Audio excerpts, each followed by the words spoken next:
Yo empecé a ser muy agresiva con él, física y emocionalmente. Porque si mi mamá me amaba, me maltrataba. Llévelo al cura, haga el examen de testosterona. Yo decía, yo lo tengo que curar. ¿Llegaste a odiarme? Sí, claro. Bienvenidos a Amá Tenemos que Hablar, el espacio donde las conversaciones incómodas se convierten en lecciones poderosas de vida. Soy Adriana y junto a mi hijo Maxi decidimos abrir este espacio para compartir sin filtros las conversaciones que muchas veces evitamos y que tanto necesitamos. En este podcast exploramos esos momentos incómodos de la vida, esos diálogos que nos han ayudado a asumir el día a día de una manera diferente para finalmente alcanzar lo que realmente queremos. Cada episodio es una invitación a descubrir, a reír, a reflexionar y sobre todo a aprender que las respuestas para transformar nuestra vida siempre están en esos momentos incómodos que ignoramos, porque aquí no solo hablamos, tenemos que hablar. Bienvenidos. Hola a todos, bienvenidos a nuestro segundo capítulo de Amá Tenemos que Hablar. Va a ser un capítulo lindo. Maxi va a tener puras sorpresas, él está un poquito asustado. Yo no, estoy Buenos días, Chiqui. ¿Cómo estás? Buenos días, buenas tardes, buenas noches, porque no sabemos a qué hora. Sí, perdón, sí, esa es la inexperiencia. Bueno, Chiqui, bienvenido. No tengo ni idea de nada de lo que va a pasar aquí, gracias, ma. Esto va a ser la historia de Adriana y Maximiliano. Esta historia fue la que nos inspiró desde hace muchos años para trabajar juntos. Para mí ha sido la historia más hermosa de mi vida. Por eso queremos compartirla. Para Maximiliano, vamos a ver qué pasó. Tenemos muchas preguntas para hacernos mutuamente. Entonces, bueno, mi amor. Mami, arranca tú, yo no tengo ni idea, ¿ok? Arranca, la idea es que ustedes conozcan cómo fue nuestra historia. Fue una historia que en primera instancia tuvo mucho dolor, porque yo personalmente era una persona homofóbica, violenta en su mayor potencia, y Maximiliano pues nació como un niño diferente, como yo lo llamo ahora. Entonces, tú creo que tenías unas preguntas para hacerme. Pues antes de empezar de las preguntas, dímelo. No, cuenta más. ¿Qué pasó? ¿Cómo empezó a surgir todo? Eso ya Pues que entonces no me quiero adelantar. No, porque vas a empezar desde el principio. Por eso, pero tú tienes una pregunta. Bueno, pues la verdad es que yo siempre he sido rara. En estos días me encontraba con unos amigos de la universidad y me decían, sí, usted es como rara. Nunca pensé tener hijos, nunca pensé casarme. Las cosas de la vida me fueron llevando, la ignorancia, la verdad, fue, digamos que la que me fue llevando a tomar decisiones. Y nunca pensé que iba a ser mi primer hijo. Lo único que yo sabía es que en mi casa personalmente había mucha expectativa porque naciera un niño hombre, porque siempre habían muchas niñas. Mi papá tenía niñas, nosotros éramos puras niñas, mi sobrina mayor había nacido, entonces había mucha expectativa con respecto a eso. ¿Qué pasó cuando quedaste en embarazo? Ay, Chiqui, si vieras eso. No fue fácil. Yo, digamos que esos primeros años de matrimonio y de embarazos no fueron fáciles, pero recuerdo algo que es impactante, y es que fui a la ecografía con mi esposo en ese momento, cuando dijeron que era niño. ¡Ah! Y yo me paré llorando, pero llorando a los gritos, y mi ex esposo decía, venga, pero ¿a usted qué le pasó? Y yo lo miré y le dije, ese niño va a ser gay. Él me miró y me dijo, ay, Adriana, ¿qué es esa bobada suya? Y yo le dije, sí, señor. Y yo solamente pensaba en que mi papá lo iba a rechazar mucho, porque en mis dos familias eran muy fuertes con eso, eran muy homofóbicos. Entonces yo dije, Dios mío bendito, ¿esto qué va a pasar? ¿Qué tal eso? La gente me dice que no puede creer, pero esa es la realidad. El instinto maternal. Las mamás, de cosas que van a suceder. Sí, total. Viene todo, ok. Total. ¿Y por qué entonces sentías después angustia y todo? ¿Cómo fue? Fue dificilísimo porque el Chiqui, como yo le digo amorosamente, desde chiquito fue diferente. Entonces a mí no me gustaba esa forma de comportamiento y yo quería cambiarlo. No te sientes así, no hables así, no hagas así. Él era hermoso, así como es hoy. Él era bonito, lindo, pero era una piquiña. Él se trepaba por las paredes, él era necio, él no se aguantaba, él era acelerado. Y ya empezó después de los 5 años más o menos, a tener unos comportamientos muy especiales que a mí me molestaban, como ustedes no se alcanzan a imaginar. Se ponía mis tacones, se ponía... ¡Ay, con todo! Palabra, hay que decirlo. Pero a mí me da mucha risa porque el papá lo apoyaba en todo y él se moría de la risa. Y yo, ¿dónde aquí unos tacones rojos? No, Bueno, yo no sé, yo tenía los tacones, el peladito salía caminando en tacones, él salía haciendo todo. Y les voy a decir algo muy triste. Yo empecé a ser muy agresiva con él, física y emocionalmente. Era una ira que a mí me salía y era tenaz porque después de que yo hacía eso, yo me sentaba a llorar y yo decía, ¿pero qué estoy haciendo? No puede ser que a mi hijo yo lo esté tratando de esta manera. Además, lo lindo que era, a mí eso me daba durísimo, porque no podía ser que yo estuviera siendo tan horrorosa. Una bestia total. Pero ¿qué pasó entonces después cuando empiezas a buscar?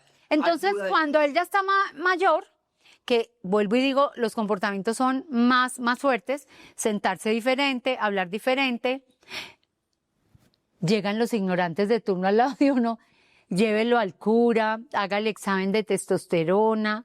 Yo decía, yo lo tengo que curar, porque eso es una enfermedad, eso es horrible, eso no puede ser. No puede ser que un hijo mío esté teniendo estos comportamientos. Y además que yo a esa edad también sentí, es que es todo seguro. Eso era lo que yo te quería preguntar, ¿qué sentías tú? No, eso no Pues, fue sorpresa. ay no, pero ya te iba a preguntar, ¿qué sentías tú? Miren, cuando uno es niño y empieza a pasar, digamos que todas esas experiencias, inconscientemente, sí empieza a ver dentro eso ¿cómo se llamará? Eso no es calma, eso es como estar inquieto todo el tiempo con cosas, uno no entendía cosas. Yo, por ejemplo, no entendía hasta muchos años después por qué si mi mamá me amaba, me maltrataba. ¿Cómo les parece? Yo decía, pero ¿qué es esta ambivalencia, esta ambigüedad, ambivalencia, dualidad? ¿Llegaste a odiarme? Sí, claro, pues esa palabra yo Sí, pienso de que, acuerdo. que yo no la he sentido nunca, pero sí me caía muy gorda. Me caía muy gorda una señora que primero regañaba y que después abrazaba. Yo decía, pero esta señora, ¿qué lo que le pasa? Si siente uno un distanciamiento y se siente uno una jartera, yo no puedo decir que eso sea odio, porque yo nunca he sentido el odio. Yo no sé si Es que tú eres muy sentido noble, odio. mi amor.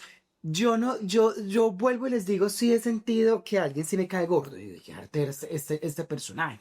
Pero no, odio no. Entonces sí era muy incómodo porque inconscientemente sí sentía cosas que más adelante iba a empezar a descubrir por qué, ¿no? Entonces, pues, empezamos a crecer y mi mamá empieza con esta ansiedad de buscar una información distinta de qué pasa y a quién te encuentras. Es que yo era una hijo de madre. ¿A quién Es te que no encuentras eran, en el camino? ya voy, no eran regaños, eran unas pelas horribles. Es una cosa de ignorante, de cavernícola. Eso me daba mucho dolor. Y vuelvo y digo, con ese dolor de decir, ¿yo qué estoy haciendo? No puede ser que yo esté haciendo esto. Me encontré con una amiga muy querida, la primera fue Clarita Rodríguez. Esa fue la persona que te encontraste. Entonces fui y le dije, Clarita, es que yo necesito que usted trate a Maximiliano a ver si él se alivia. ¿Cómo me parece la bestialidad? Ella divina, absolutamente con una conciencia impresionante, dijo, Adri, no, qué pena, la que tienes que trabajar eres tú. Y yo le dije, ¿por qué yo si el enfermo es él? Me dijo, porque él no tiene ninguna enfermedad. O sea, absolutamente cerrada ante su condición, ¿cierto? ¿Se llama condición? No, ante un gusto. Bueno, yo no sé, hasta el gusto diferente. Cuando ella me dijo eso, a mí me provocó salir corriendo y decía, pero no puede ser si el que está enfermo es él y yo no. Pero dije, bueno, hagámosle pues. Y fue muy lindo porque ella lo primero que me mostró fue mi masculinidad.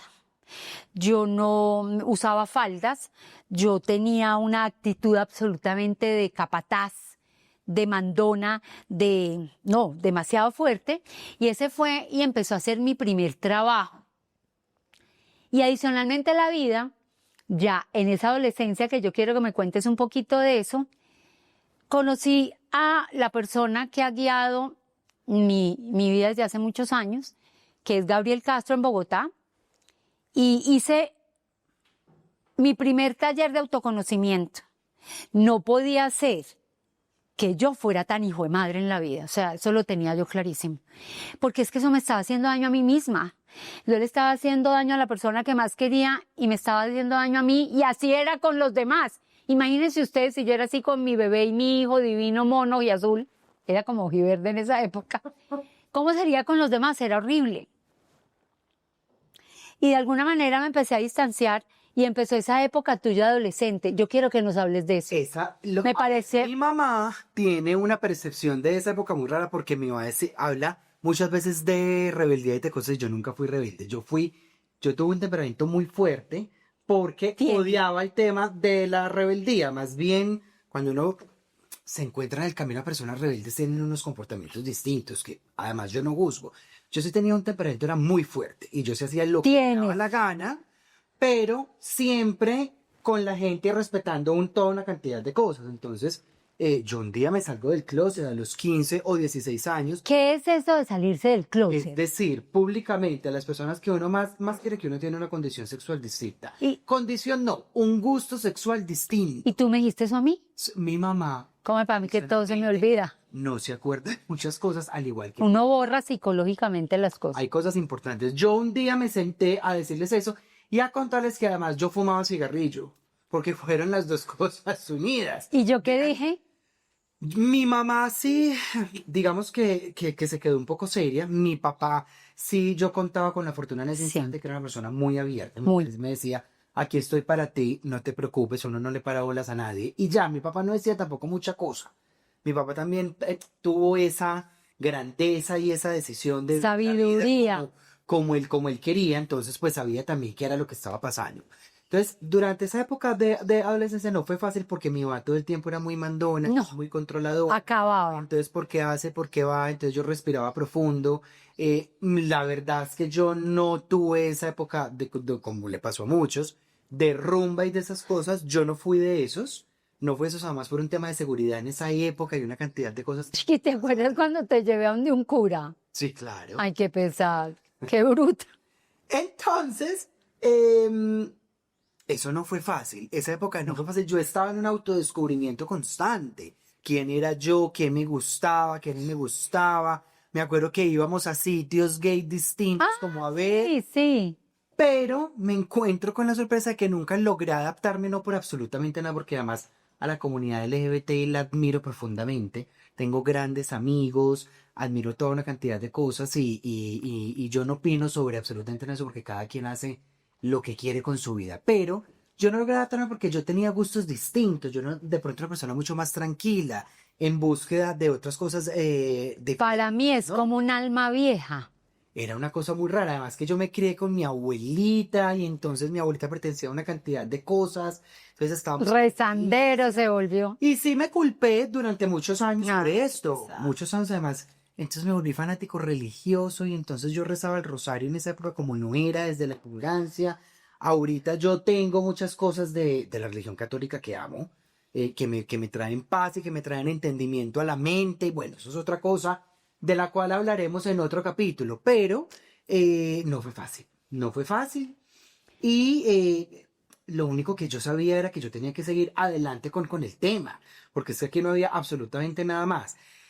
Y ahí es donde empezamos a buscar entonces más herramientas. Mi mamá pasa por una experiencia muy bonita con Gabriel Castro, donde conoce allí una herramienta que para nosotros cambió la vida completamente y que lo hemos hablado hace muchos años, a carta abierta, y fue la herramienta del Eneagrama y la Escuela de Magia del Amor, que no tienen nada que ver con religiones, ni con adivinanzas, ni con este tipo de cosas. No, eso es una información que llegó a nuestra vida, a ver las cosas de una manera distinta, a verificar que esa información fuera verídica en el camino y que nos trajera paz, tranquilidad y cambio y transformación.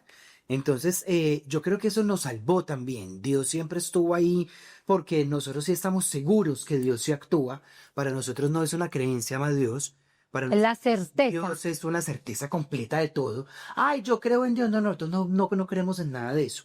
Para nosotros es una certeza completa de que Dios está presente en la vida de todos los seres humanos en cada segundo. Eso pues sí es una realidad. Total. Y fue él quien empezó a mostrarnos toda una cantidad de cosas y nosotros a permitir que esas cosas sucedieran en la vida. Entonces, ¿qué empecé a ver? A mí me pasó algo y es que después de hacer el taller, me generó una culpa que ustedes no se imaginan. O sea, yo no podía creer que yo hubiera hecho lo que hice con mi hijo. A mí me dolió mucho eso. Desafortunadamente, esa no era la salida. La culpa es el peor sentimiento. Mi mamá me No, espera. un segundo, sí. La culpa es el peor sentimiento egótico que uno pueda tener. No es linda la culpa. Y pensaba mucho en cómo Maximiliano se defendió solo en una época tan compleja como la adolescencia, como el colegio, por ejemplo, Mira, yo te traje papelito. sin la ayuda de su mamá, solo. Maximiliano tiene una fortaleza interior que ustedes no se imaginan. Yo creo que él mismo, ¿tú la ves o no? Yo la veo. Yo tengo un carácter fuerte, en el cual trabajo además todos los días porque no es fácil. No es fácil, tengo ahí unos comportamientos complejos como todos los seres humanos, pero gracias por esas palabras tan divinas. Ay, chiquín, tú sabes que... Y empecé a darme cuenta, yo me acuerdo que lo último que hice fue llevarlo donde un psicólogo todo raro que venía de Medellín, que él como que decían que adivinaba, decía, ¿te acuerdas de un Gabriel no sé qué? Una cosa de la sangre. Y entonces él fue el que me dio el dictamen ya médico. Sí, Maximiliano es homosexual. Y yo tragaba entero. Y empezó el proceso más hermoso que hayamos podido tener en nuestras vidas los dos. Porque yo pasé de la culpa a la comprensión de saber que Maximiliano había llegado a mi vida para enseñarme lo que yo no quería aceptar en mí, a ser más femenina, a ser más querida. Él dice que él me ha enseñado a ser más querida, a ser más amable, a ser más mujer, a aceptarme con mis debilidades, porque lo único que yo reconocía a mí siempre era mi fuerza. Y lo más lindo de mí es mi debilidad y mi fragilidad. Él me enseñó eso. Y yo no me canso de agradecértelo, Chiqui. Tenemos muchas diferencias, peleamos y nos agarramos, y eso no es así, y eso no sé qué. Pero hay una sincronicidad de almas hoy que lo logramos fue a través del autoconocimiento. Eso no es por la gracia de Dios, y con respeto lo digo, ni sentarnos a rezar el rosario.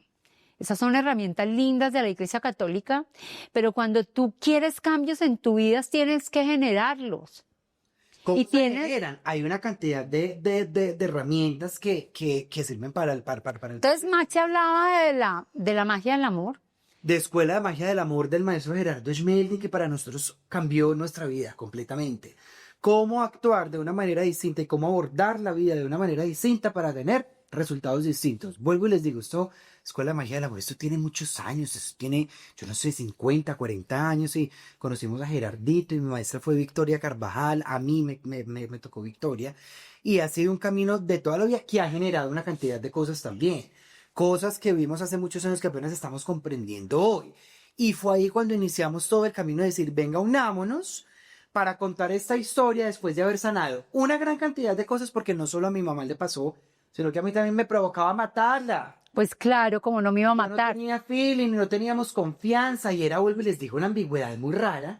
Pero cuando logramos simplemente comprender que cada uno tiene unos comportamientos distintos y que simplemente nos amamos incondicionalmente, eso para nosotros nos hizo volar. Aquí no tuvimos que tomar ni ayahuascas, ni tuvimos que tomar, ¿cómo se llama lo otro?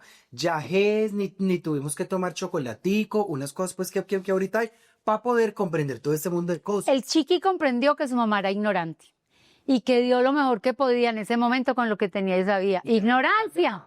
Entonces yo no tenía que juzgar a nadie. Yo dije, ok, mi mamá hizo lo mejor que podía, con lo mejor que tenía y con lo mejor que sabía. ¿Quién soy yo además para perdonar a quién? ¿De qué? Por Dios bendito.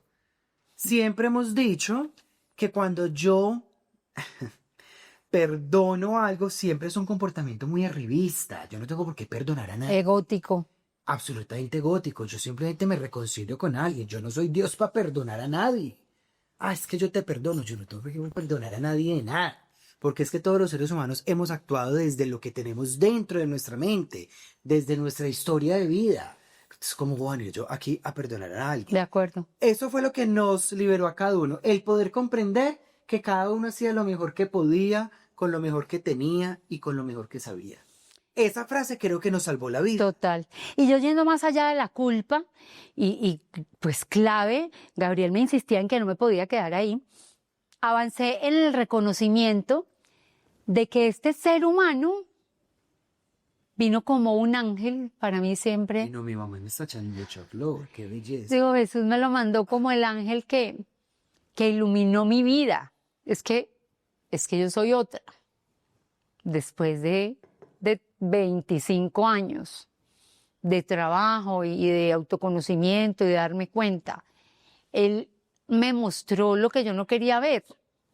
Y empecé a aceptar. Pasamos entonces de la comprensión a la aceptación. ¿Qué acepto? Que él es como es y que debo respetarlo. Que él no es como yo quiero que sea. Que él no me iba a ayudar a cambiar las llantas del carro. Que él no me iba a ayudar a pegar los cuadros con taladro. Él es, y es un ser humano maravilloso, con unas características de luz maravillosas, diferentes a las que yo esperaba. Sí, ¿cómo les parece que sí? Y también con una cantidad de sombras. Ojo, porque Bueno, eso es también. lo más lindo también. Sí. Porque hemos aprendido a aceptarnos así tal cual, con luces, pero también reconociendo la sombra del otro. Yo sé que mi mamá no es una persona fácil. Mi mamá es mal arrendada, como ustedes no saben. Y eso está perfecto. Y la gente cree que yo soy muy chévere y no, soy No, rarita, mi rarita. mamá es muy chévere. No hay que decirse así. Mi mamá sí es un ser humano muy hermoso, además. Es una persona muy particular. Sus amigas son muy particulares. Particular. Sus amigas también son de una particularidad impresionante. Son como... Linda la palabra particular. Claro, sí, pero no es raro. Es Ok. particular y además con la conciencia plena de que hay que seguir transformando conductas hasta el día en que partamos de este planeta. Sin parar. Entonces cuando mi mamá muchas veces dice, no, es que yo definitivamente no tengo paciencia, mamá, no vuelvas a repetir eso. Uno se queda callado. En otro momento lo voy a hacer mejor, punto. Porque además nos trabajamos mucho juntos, todas esas cosas, acuérdese, no se le olvide, acuérdese que es por acá, que no se salga del camino, etcétera, etcétera. Entonces, todo este proceso nos llevó a amarnos, a aceptarnos, Como a comprendernos como somos. Y como les decía mi mamá al principio, nos provoca matarnos muchas veces. Yo digo, qué artera mi mamá, cómo amaneció hoy, de cansona Y y todo. de alegón. Pero esas cosas se pasan. Además, porque vivimos juntos. ¿Cómo les parece? Hay mucha gente que cree que yo... No. Ah, sí. Aquí vivimos juntos por decisión propia, porque pasamos muy rico los tres, porque nos apoyamos en todos los tres. Aquí cada uno además paga sus cosas por aparte para que sepan. Ah, sí. Porque mucha gente cree que es que mi mamá... Los mantiene. Que nos pasó en estos días. Como su mamá los mantiene y yo... ¡Ojalá! Carlota dice que yo los vacuno desde los 10 años. Mi mamá siempre ha sido muy responsable con nosotros de poder crearnos de una forma distinta que nos permita asumir la vida como debe ser, independientes. Y eso para nosotros ha sido uno de los regalos más grandes que ella nos ha dejado. Entonces, pues aquí vivimos los tres y aquí aprendemos los tres. Es que ustedes se deberían de separar, nosotros no deberíamos de hacer nada. Así de sencillo. Es que ustedes deberían coger cada uno su camino. No, aquí no hay caminos raros, ni vamos a coger por ningún lado ni por el otro. Aquí somos como roommates. Aquí no nos coartamos las cosas, aquí no nos cortamos las alas, porque además comprendimos que esto no es un proceso físico, ni dimensional, aquí es un proceso interno. Espiritual. Es decir, para resumirles esta parte, que si yo tengo un enredo con mi mamá que no me deja surgir en alguna área de mi vida, pues no tiene que ver el que estemos viviendo juntos. Eso yo me lo llevo dentro hasta Cafarnaúm. Y así lo hemos podido ver en nosotros y en muchas personas que hay al lado. Entonces, ¿por qué decidimos hacer esto? A partir de esta historia linda. Esta historia es dolorosa. Ay, pero Con final feliz, linda, sí, siempre. con final Uno feliz. pasa por ese valle de lágrimas y por ese desierto y Sí. por esa angustia y, ay, fue pucha, yo creo que no va a ser capaz. Y decidimos entonces contar esta historia precisamente para decirles que sí se puede amar al otro tal cual y como es. Ojo, hay dos cosas importantes. El hecho de que yo ame a alguien no quiere decir que yo sea compatible para vivir con esa persona. Eso es lo primero que tenemos que tener en cuenta en todos estos procesos.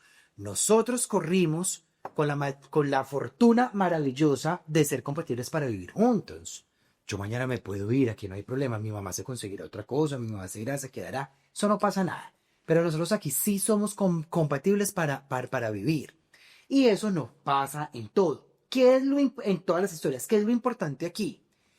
Que uno se pueda amar incondicionalmente, independientemente si estamos juntos o no estamos juntos, porque pasa también que yo puedo amar a alguien, pero soy consciente de que esa persona debe estar lejos por una cantidad de cosas. Poner ¿no? límites, como el Hay una tigre lindo. historia que yo siempre cuento, que mi mamá se las cuenta, y es una historia de ella. ¿Cómo es esa historia del tigre, ma? Para que comprendamos. Que el tigre es un animal hermoso. Pero usted se acercaría y viviría abrazado con un tigre, no. El tigre está en su jaula, en su espacio. Y tú nunca puedes ingresar a ese espacio del tigre, por más lindo que sea. El tigre de Bengala, que es lo más hermoso y demás, no, él está en su espacio. Y tú tienes que respetar ese espacio. Esta historia se trata de eso, de respeto, de aceptación. Yo debo confesar que ante todos los stand-up comedy, conferencias y demás, terminando en Cali, en esa fecha hace como 6 o 5 años, Fue divino. a mí me llamó mucho la atención con tristeza, pero después lo acepté. Y es que todavía hay muchos papás homofóbicos y que no aceptan a sus hijos y a sus hijas, y que a sus hijos y a sus hijas les toca hacerse la vida solos y salir precisamente a las marchas a que los reconozcan, porque no tienen un espacio en su familia, porque ellos mismos no se han aceptado y no se han reconocido. Pero también aceptamos que está bien la gente homofóbica que hacemos. Para todos hay en este planeta. Es que eso es tan complejo que... Nada que hacer. Por eso siempre hemos dicho también que los procesos no son colectivos, sino que... No, individuales. Entonces, para nosotros esta historia tiene de comprensión, de aceptación y de respeto. De las herramientas que desde el podcast pasado les dijimos que íbamos a empezar a compartir. Y con estas 3 herramientas haces, como dice el Chiqui siempre, que tengamos resultados de satisfacción diferentes, que tengamos temas de relaciones diferentes, que entreguemos lo mejor de cada uno. Yo me di cuenta de lo mejor que tenía en mí a través de Maximiliano y yo me lo estaba negando. ¿Cómo no valorar eso? Es verdad.